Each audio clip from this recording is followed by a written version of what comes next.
सरकार 18 शर्तों पर अटक गई है। दिल्ली का सवाल, कब बनेगी सरकार? जवाब के लिए सीधे चलते इंडिया टीवी संवाददाता प्रतीक के पास। शुक्रिया। और यहाँ पर तमाम लोग एक्सपर्ट के साथ मौजूद, लेकिन सबसे पहले बात जो जरूरी है वो ये कि गजब था चुनाव, नतीजे आए अजब, और अब बनानी है सरकार, न ये तैयार न वो तैयार। नमस्कार, मैं हूं प्रतीक त्रिवेदी और यहाँ पर सभी लोग, तमाम लोग इकट्ठा।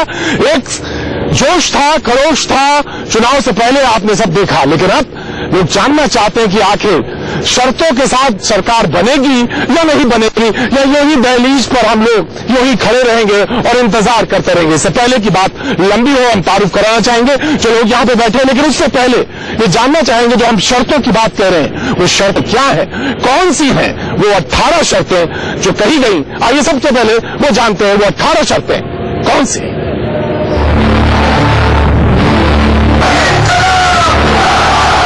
पहली बार ऐसा हो रहा है कि मुद्दों के ऊपर सरकार बनने की बात हो रही है। दिल्ली से वीआईपी कल्चर बंद होना चाहिए, दिल्ली को पूर्ण राज्य का दर्जा दिया जाए, बिजली कंपनियों का ऑडिट होना चाहिए। आपके अरविंद केजरीवाल कह रहे हैं कि अगर कांग्रेस उनकी 18 शर्तें मानेगी तभी दिल्ली को मिलेगी नई सरकार, वरना दिल्ली में फिर से चुनाव होंगे और अगले 6 महीने तक राष्ट्रपति शासन होगा।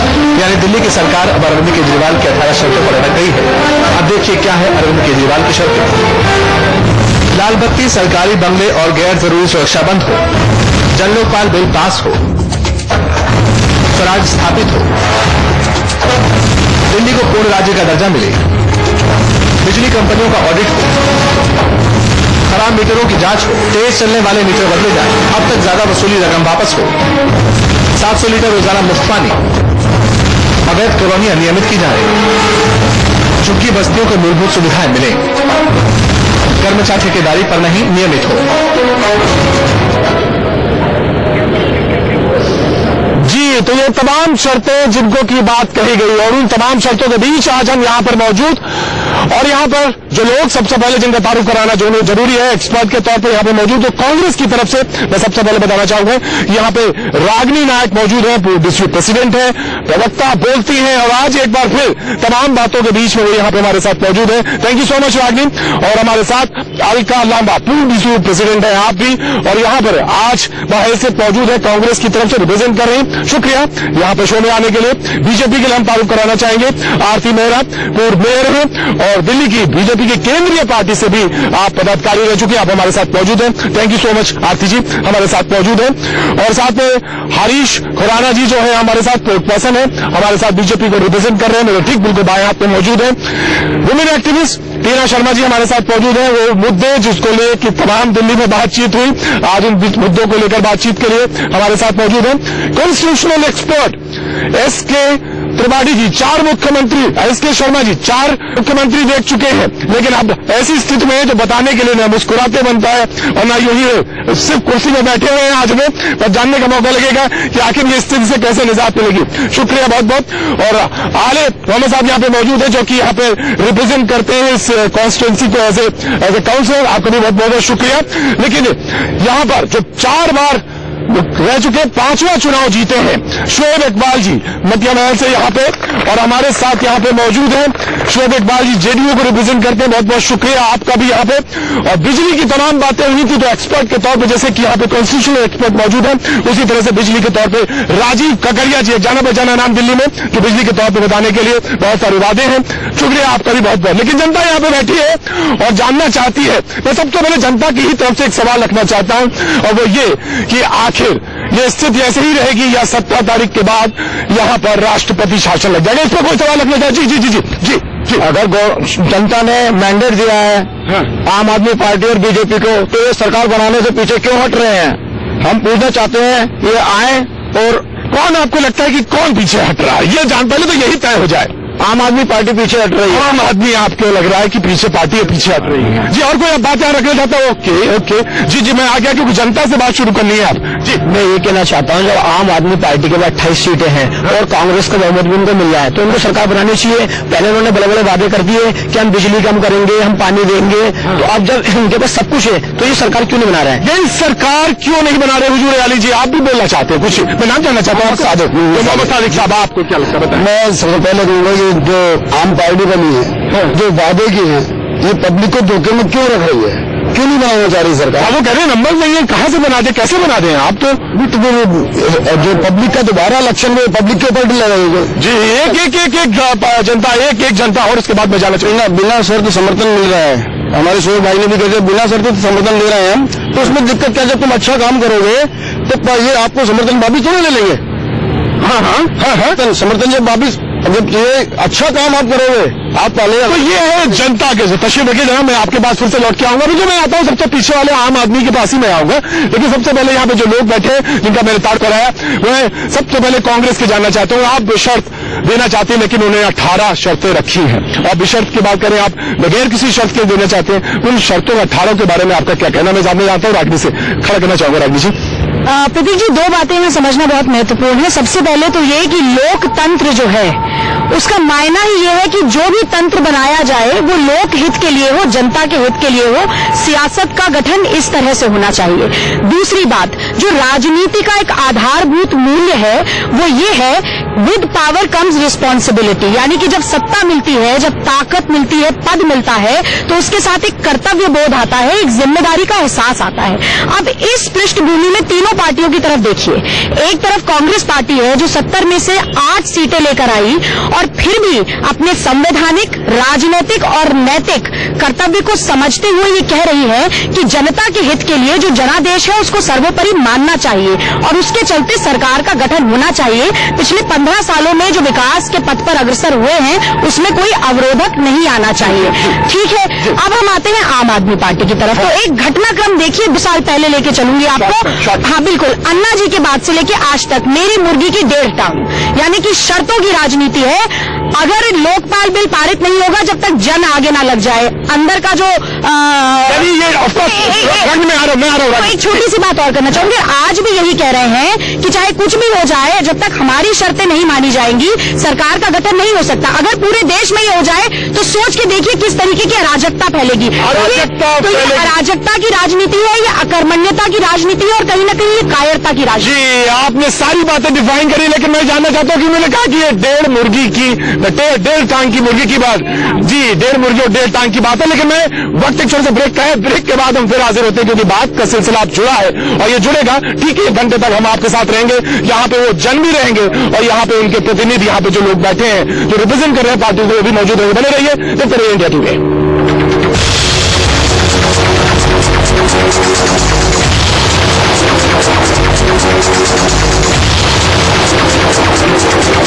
इंडिया टीवी के इस खास चौपाल में आपका एक बार फिर स्वागत है और आज हम बात कर रहे हैं कि शर्तों की जो राजनीति शुरू हुई है उसका आखिर भविष्य क्या है। और इस तमाम एक्सपर्ट पैनल में यहाँ पे मौजूद है। सबसे पहले मैं कॉन्स्टिट्यूशनल एक्सपर्ट एस.के. शर्मा साहब से जानना चाहूंगा। साहब, आप विधानसभा में पूर्व सचिव भी रहे, आप हमारे साथ मौजूद है। मैं जानना तो खड़ा करना चाहूंगा शर्मा जी, मैं जानना चाहता हूँ कि स्थिति क्या है? क्या हो गया कि 17 दिसंबर के बाद राष्ट्रपति शासन लग ही जाएगा?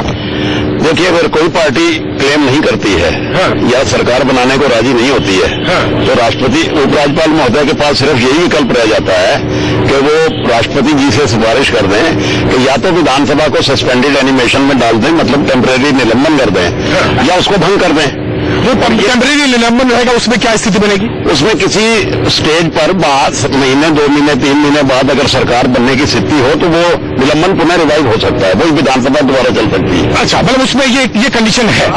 जी जी जी जी जी जी जी आपको शोएब साहब जोड़ना चाह रहे हैं? जी जी, मैं शोएब साहब खड़ा करना चाहूंगा। जी जी, शर्मा जी हमारे पूर्व सेक्रेटरी रहे हैं, मैं इतना पूछना चाह सकता हूँ कि रामलीला मैदान में क्या असेंबली हो सकती है? मैं उसके बारे में सिर्फ इतना शर्मा जी से पूछना चाहूंगा। जी, लोकसभा से आप नियुक्ति होकर विधानसभा में आए, तो मैं जानना चाहता हूं कि जैसा वो कह रहे हैं कॉन्स्टिट्यूशन क्या कहता है। देखिए, इस देश में 38 विधानमंडल हैं, लोकसभा राज्यसभा मिला के और पूरे प्रदेशों को मिला के।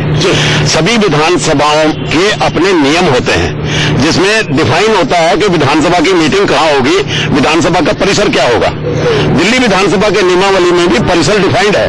परिसर का मतलब है assembly hall, speaker deputy speaker के कमरे, विधानसभा सचिवालय, रीडिंग रूम, लाइब्रेरी, कॉरिडोर। अब ये जब परिसर डिफाइंड है तो नियम बदले बगैर कैसे कहीं और मीटिंग हो सकती है। ये नियम तय है कि वो वहीं उसी परिसर में होगा। जी, तो ये तय है कि वो परिसर के अंदर। शेफ जी, आप जोड़ना चाहते हैं, क्योंकि 5 बार विधायक रह चुके हैं, आप जोड़ना चाहेंगे? इससे पहले मैं आरती जी के पास जाऊं। जी, मैं जानना चाहता हूँ, जोड़ना चाहेंगे? आरती जी, तो एक नियम जो 18 नियम है, उन्होंने जो शर्तें रखी है, नियम क्या 18 शर्तें दी है, उसमें उन्होंने एक बात कही कि वो जो कि सेशन है वो रामलीला मैदान में होना चाहिए। तो आपको जोड़ना चाह रहे हैं हरीश जी?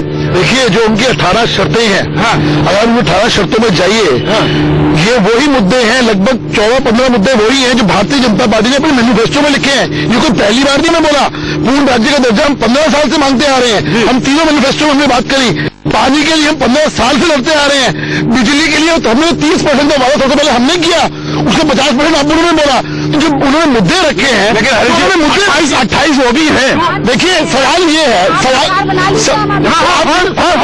मैं कह रही हूँ कि अगर आपके मुद्दे सारे एक जैसे हैं जो आप कह रहे हैं, और आपकी सारी समझ बूझ एक जैसी है, तो आप सरकार बनाइए। 32 विधायकों के साथ आप एक बात समझिए। वक्त एक छोटे ब्रेक का है। ब्रेक के बाद हम फिर वापस आते हैं, क्योंकि बात आज बिल्कुल रामलीला मैदान के बगल में ही हो रही है। आप बने रहिए, देखते रहिए इंडिया टीवी। इंडिया टीवी के इस खास चौपाल में आपका एक बार फिर स्वागत है। और खास बात इस तरह को लेकर के दिल्ली का भविष्य क्या होगा, जहां तक सरकार का प्रश्न है। और सबसे पहले बताया कि हमारे पैनल में भारतीय जनता युवा मोर्चा से भी एक मेहमान जुड़ गए हैं। लतिका शर्मा हमारे साथ यहाँ पर रिप्रेजेंट कर रही हैं, जो आके पैनल में बैठी है। मैं इससे पहले कि मैं इधर मूव करूं, तमाम शर्तें जोड़ी, उसमें एक शर्त ये कि दिल्ली से वीआईपी कल्चर खत्म होनी चाहिए। मैं टीना जी आपसे जानना चाहते हूँ, इसमें क्या बुराई है जब वो कहते हैं कि ये वीआईपी कल्चर खत्म होना चाहिए? इसमें दोनों पार्टियों को अपना बात साफ करनी चाहिए। देखिए, बिल्कुल वीआईपी कल्चर खत्म होना चाहिए, इस बात को मैं भी एग्री करती हूँ। मैं इसलिए भी एग्री करती हूँ कि कई बार हमें ट्रैफिक में बहुत प्रॉब्लम होती है वीआईपी की वजह से। बहुत रेवेन्यू हमारा वेस्ट हो रहा है गवर्नमेंट का, और ये पैसा उन लोगों में जाना चाहिए जिन लोगों का वाकई में है। और वीआईपी कल्चर खत्म करने के साथ साथ हमें ये बात भी ध्यान में रखनी पड़ेगी कि कई ऐसे बंगले और कई ऐसी गाड़ियां और सिक्योरिटीज ऑलरेडी दी हुई है लोगों को, उनको खत्म करना चाहिए, जो वाकई मतलब लीगली नहीं दी जा सकती है। जी, जनता से मैं पूछना चाहूंगा, ये जो बात कहते हैं कि वीआईपी कल्चर खत्म होनी चाहिए, कोई जोड़ना चाहेगा इसमें? जी, जब दोनों को समर्थन दे रहा है, शोएब भाई साहब भी दे रहे हैं, कांग्रेस भी दे रही है, और आम आदमी पार्टी भाग रही है, बीजेपी भी भाग रही है। जो इन्होंने मुद्दे रखे हैं, उससे ज्यादा मुद्दे शोएब भाई अकेले काम करते हैं। मैं ये जानना चाहता हूं, मैं सिर्फ एक कॉन्स्टिट्यूंसी की बात नहीं कर रहा हूं, मैं पूरे दिल्ली के भविष्य की बात कर रहा हूं। उन्होंने कहा कि वीआईपी कल्चर, इस सवाल का जवाब मैं जनता से जानना चाहूंगा। लेकिन एक छोटे से ब्रेक के बाद हम फिर वापस हाजिर होंगे। आप बने रहिए, देखते रहिए चौपाल।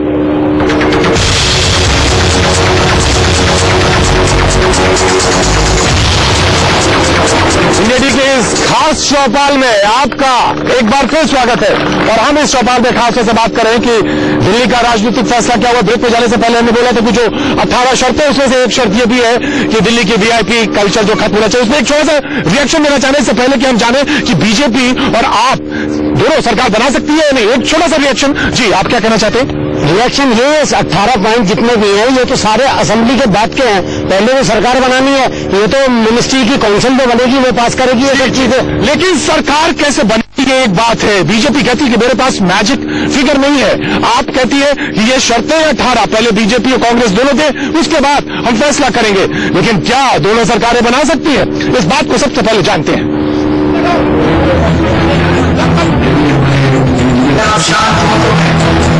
दिल्ली में कोई सरकार बनाना ही नहीं चाहता है, ना बीजेपी और ना ही आप। बीजेपी मजबूरी की दुहाई देती है और आप सरकार के लिए शर्त रख रही है। हालांकि चुनावी गणित ऐसे हैं जिससे दिल्ली में सरकार बन सकती है और दोबारा जनता को चुनाव की भट्टी में झोंकने से बचा जा सकता है। जान लीजिए क्या है सरकार बनाने के विकल्प। दिल्ली की कुल 70 विधानसभा सीटें हैं, जिसमें बीजेपी के पास 32 और कांग्रेस के पास 8 सीटें हैं। अन्य के खाते में 2 हैं। देखिए दिल्ली में कैसे सरकार बनती है। सरकार बनाने का पहला फॉर्मूला, बीजेपी और आप मिल जाए, दोनों की सीटें साथ हो जाएंगी, बहुमत के लिए 36 सीटें चाहिए। सरकार बनाने का दूसरा फॉर्मूला, अगर बीजेपी सरकार नहीं बनाती है तो आप और कांग्रेस मिलकर सरकार बनाए। आपके पास 28 सीटें हैं, कांग्रेस के पास 8, दोनों मिलाकर 36 का आंकड़ा हो रहा है। बहुमत के लिए 36 ही चाहिए, कांग्रेस इसके लिए तैयार है। सरकार बनाने का तीसरा फॉर्मूला, आम आदमी पार्टी सदन से गैरहाजिर रहे, सरकार बीजेपी बनाए और विश्वास प्रस्ताव के समय आपके विधायक सदन से गैरहाजिर हो जाएं। सदन में रहेंगे 42 विधायक, ऐसे में विश्वास मत के लिए चाहिए होंगे 22 विधायक। बीजेपी के पास इतना तो है ही। सरकार बनाने का चौथा फॉर्मूला, कांग्रेस सदन से गैरहाजिर रहे, सरकार बीजेपी बनाए और विश्वास प्रस्ताव के समय कांग्रेस सदन से गैरहाजिर हो जाए, तो सदन में बचेंगे 62 विधायक, यानी बहुमत के लिए 32 विधायकों की जरूरत होगी जो बीजेपी के पास है। सरकार बनाने का पांचवा फॉर्मूला, बीजेपी सदन से गैरहाजिर रहे, सरकार आम आदमी पार्टी बनाए, विश्वास प्रस्ताव के दौरान बीजेपी सदन से गैरहाजिर रहे तो सदन में बचेंगे 38 विधायक, ऐसे में बहुमत के लिए 20 विधायकों की जरूरत होगी। इतना तो आपके पास है ही। लेकिन दोनों पार्टी अपना अपना राजनीतिक स्वार्थ देख रही है। बीजेपी और आप दोनों सरकार बनाने के लिए तैयार नहीं है। क्या जनता के साथ ये छल नहीं है? जनता ने अपनी जिम्मेदारी निभाकर दोनों को जनादेश दिया, लेकिन जब सरकार बनाने का वक्त आया तो दोनों जनता से ज्यादा राजनीतिक हित सोचने में जुट गए। जी, कहीं ना कहीं ये बातें हैं कि सरकार बन सकती है किस स्थिति में, यानी अगर कांग्रेस हाउस से बाहर या बीजेपी के कुछ सदस्य हो, कहीं ना कहीं पॉसिबिलिटीज बनती हैं जब सरकार बन सकती है। लेकिन यहां पर शर्तों की बात हो रही है, शर्तों की राजनीति की बात हो रही है। हम सबसे पहली शर्त उन्होंने कहा कि सोनिया जी अगर इस बात पे साथ दें कि कांग्रेस ने जो घोटाले किए हैं तो उसके बारे में वो कहीं ना पीछे से समर्थन वापस नहीं लेंगे। इस पर आपका रिएक्शन हम जानना चाहेंगे। देखिए, राज्यसभा में जो लोकपाल बिल पेश किया गया है वो इस बात को साबित करता है कि कांग्रेस और यूपीए सरकार, सोनिया गांधी जी पूरी ईमानदारी के साथ भ्रष्टाचार से निपटना चाहते हैं।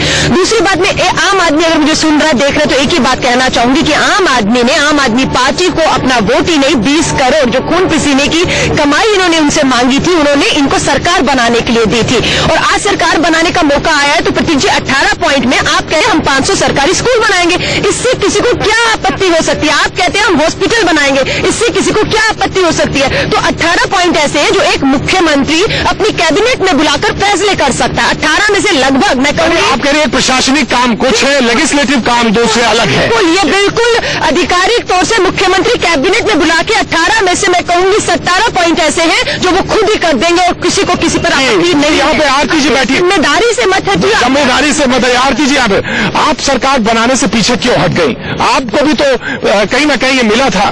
बिल्कुल मिला था, फ्रैक्चर्ड मैंडेट था।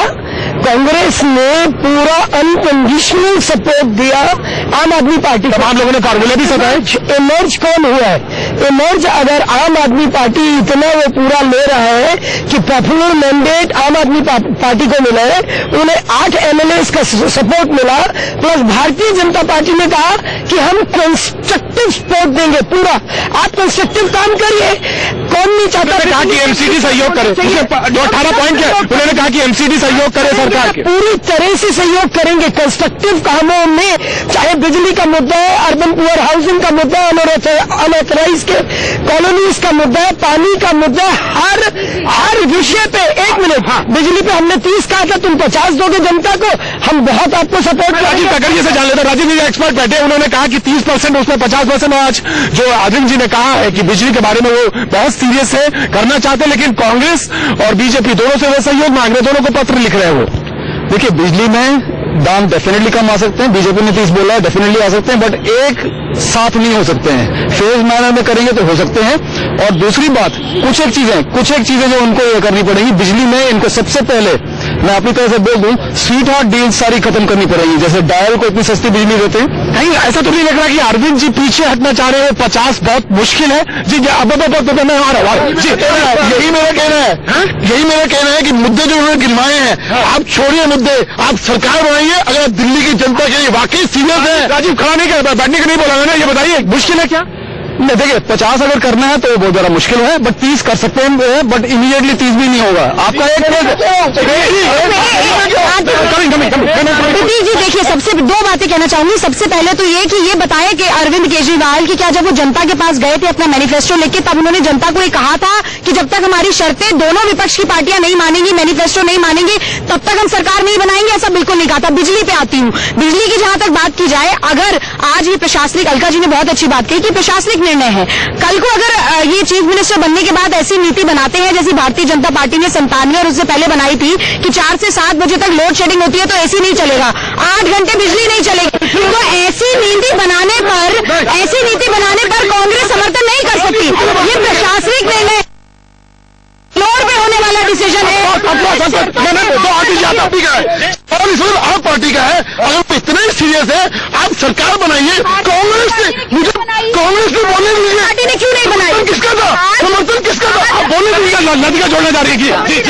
पहली बात ये है कि कांग्रेस उनको समर्थन दे रही है, हमारे पास समर्थन नहीं था तो हम कांग्रेस अपनी सरकार नहीं बना पाए, और आप पार्टी अपनी जिम्मेदारी से हट रही है और कांग्रेस उसको समर्थन दे रही है। तो पार्टी बनाए, संविधान में सारे रूल्स हैं, आप जनहित काम करना चाहते हैं आप करिए। ऑफकोर्स आरती जनहित में काम करना चाह रहे हैं तो दोनों लोग सपोर्ट देने को तैयार है। जनहित में वो था जो आपके एक्सपर्ट ने भी बता दिया, 30% बिजली के बिल हम एक रियलिस्टिक फॉर्म में पहले से रिसर्च और स्टडी करके कर रहे थे, जो कांग्रेस ने आरती जी, अरविंद जी भी कह रहे हैं कि हमने भी रिसर्च करी है and we are very serious. अरे आज उनके पास मैंडेट है, आज उनके पास गवर्नमेंट की बात है, उनसे कहिए कि आए। कांग्रेस जो है, कांग्रेस उन्हें सपोर्ट कर रही है, अपने पाले से गेंद दूसरों के पाले में क्यों फेंक रहे हो? कौन राजनीति कर रहा है? मैं जानना चाहता हूँ जनता से, राजनीति कौन कर रहा है? दोनों पार्टी एक है, ये बीजेपी कांग्रेस दोनों एक पार्टी है।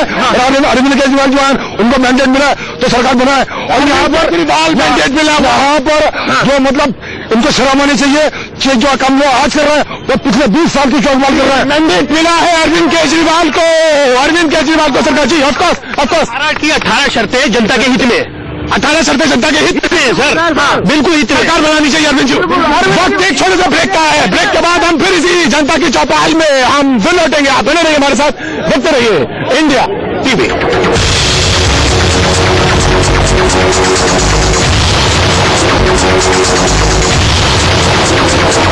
इंडिया टीवी के इस खास प्रोग्राम चौपाल में आपका एक बार फिर स्वागत है। जनता यहाँ पे मौजूद, एक छोटा सा रिएक्शन लेके बाद में जाना चाहता हूँ। जी कुछ कहना चाह रहे थे आप?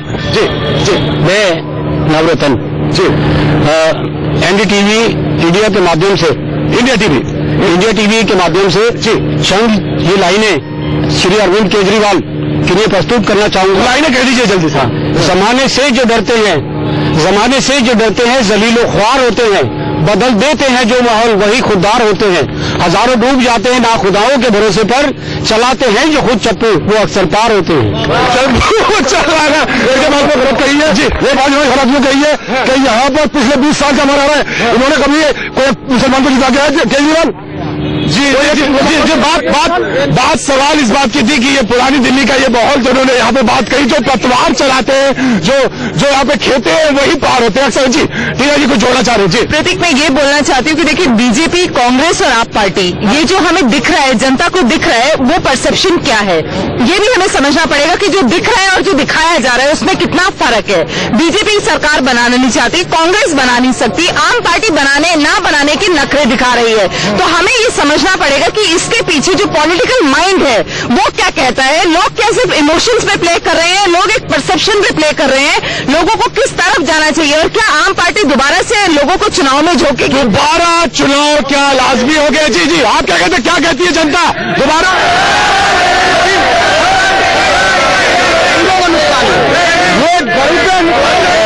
चुनाव नहीं होना चाहिए, दोबारा चुनाव नहीं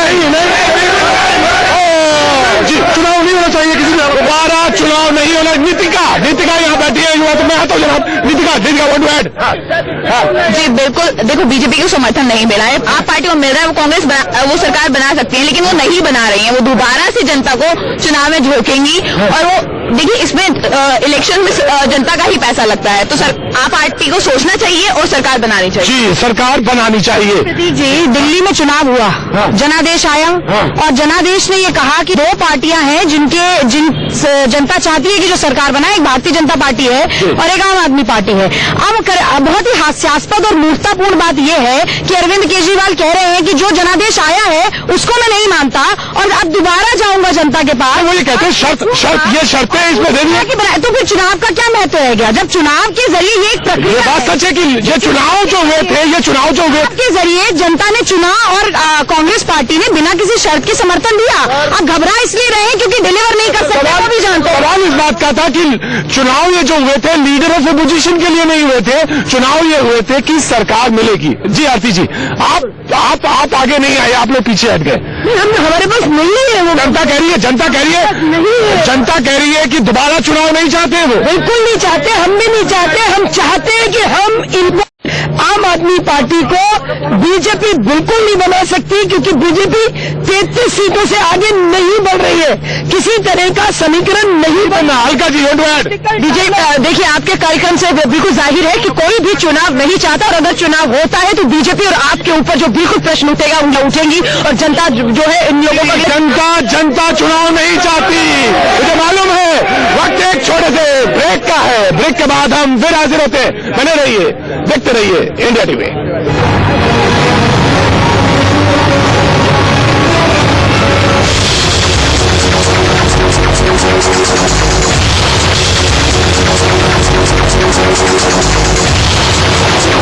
हमारे इस खास चौपाल में आपका एक बार फिर स्वागत है। जनता ने ब्रेक पे जाने से पहले कहा कि वो फिर से चुनाव नहीं चाहते। ब्रेक पड़ेगा। आले मामा साहब हमारे साथ मौजूद है, जो कि काउंसलर है और जो कि ये भी बात कही गई शर्त में कि एमसीडी भी पूरा सहयोग करे। एक काउंसलर होने के नाते आपको क्या लगता है, उनकी शर्तें जो है कितनी जायज लगती है आपको? नहीं, जहां तक उन्होंने 18 शर्तें अपनी रखी हैं उसके अंदर मैं समझता हूँ 15 तो वही हैं जो उन्होंने पहले रखी थी, 3 कुछ ऐड हो गई है। मैं ये पूछना चाहता हूँ केजरीवाल साहब से कि इसकी क्या गारंटी आप लेते हैं कि आप आने वाले री इलेक्शन के अंदर पूरी मेजोरिटी से आएंगे? अगर उनका 36 का आंकड़ा नहीं होगा, क्या 5 साल तक री इलेक्शन होते रहेंगे और दिल्ली की जनता को बेवकूफ बनाने? री इलेक्शन होते रहेंगे सब। एक उन्होंने वादा किया कि पूरे राज्य का दर्जा है। इज इट पॉसिबल पूर्ण राज्य का मामला हो सकता है? क्योंकि 3 बातें जो है वो पूरे राज्य में यहाँ पे है नहीं, दिल्ली में कानून व्यवस्था नहीं है और लॉ एंड ऑर्डर वाली बात। देखिए, पूर्ण रूप से तो ये संभव नहीं है। अगर आप समझें दिल्ली किसी उत्तर प्रदेश या पंजाब की तरह पूर्ण राज्य बन जाएगा, वो मुझे संभव नहीं लगता। उसकी एक वजह है, 1993 में जब ये विधानसभा बनी थी तो पहले सत्र में ही ये रेजोल्यूशन सर्वसम्मति से पास करके भेजा गया था केंद्र सरकार को। 93 के बाद से 93 बाद वो ऐसे ही पड़ा बाद में। सुनिए एक मिनट, इसमें हमने प्रदर्शन भी किया था। मदन लाल खुराना जी के नेतृत्व में हम पार्लियामेंट तक गए थे पूर्ण राज्य का दर्जा लेने के लिए। ये दोनों पार्टियां राजी है, हम भी राजी है, मतलब कांग्रेस भी राजी है, कांग्रेस के विधायक भी राजी है। यस, पूर्ण राज्य का दर्जा, लेकिन इसके अंदर कुछ कंडीशन, कुछ कंपल्शन है, बस ये हो जाए। जी, आज आम आदमी पार्टी कह रही है कि केंद्र हमारी मदद करे और पूर्ण राज्य का दर्जा दिलाए। राज्य में जो कांग्रेस सरकार मदद कर रही है वो लेना नहीं चाहते, यूपीए केंद्र से मदद चाहिए, नहीं मिलेगी तो अंततः ये कहेंगे कि अब लोकसभा में हमें बहुमत दिलाइए, तब हम आगे काम। जी, आगे पीछे जनता यहाँ पे लास्ट एकदम एक रिएक्शन जनता। जी आपको से पीछे बैठी हुई थी। जी खड़े होइए। जी बोलिए क्या बोलना चाह रहे थे? हाँ, मेरी डॉटर कुछ एक क्वेश्चन पूछना चाह रही है। क्या बताइए, क्या आप बोलिए। ये अपने आप बोलेगी। हाँ बोलो बेटा, क्या बोलना चाह रहे थे तुम? मेरा नाम हिमांशी सिंह है। मैं डैडी के साथ वोट डालने गई थी, लेकिन मैं कुछ दिनों बाद मैंने डैडी से पूछा कि गवर्नमेंट क्यों नहीं बनी? जी, ये वोट डालने गई और पूछा उसने कि आखिर सरकार क्यों नहीं बनी। तमाम हाथ यहाँ पे खड़े और हर आदमी एक सवाल जानना चाहता है कि सरकार बनेगी या नहीं बनेगी। जी, और इन्हीं सवाल के पीछे जी मेरा आखिरी सवाल ये है, जल्दी जिस हमने अरविंद केजरीवाल को चाहा, मैं भी उनका चाहने वाला था, लेकिन आम आदमी की जगह आज हमें बदनाम आदमी बना दिया है कि आज